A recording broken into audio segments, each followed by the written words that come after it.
มื้อนี้ท่อผู้เฒ่าพาเที่ยวเดินทางมาอำเภอหน้ามนต์ครับพี่น้อง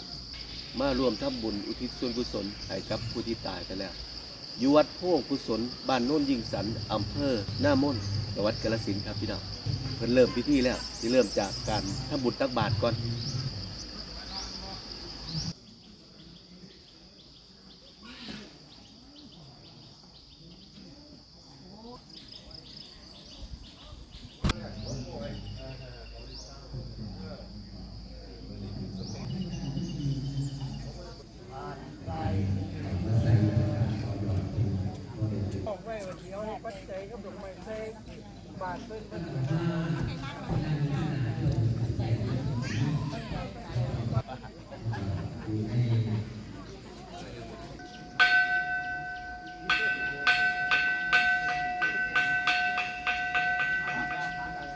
สัญญาณระฆังเริ่มพิธีการ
ถวายสังฆทานถวายกุฏิเรียบร้อยเบิดทุกอย่างแล้ว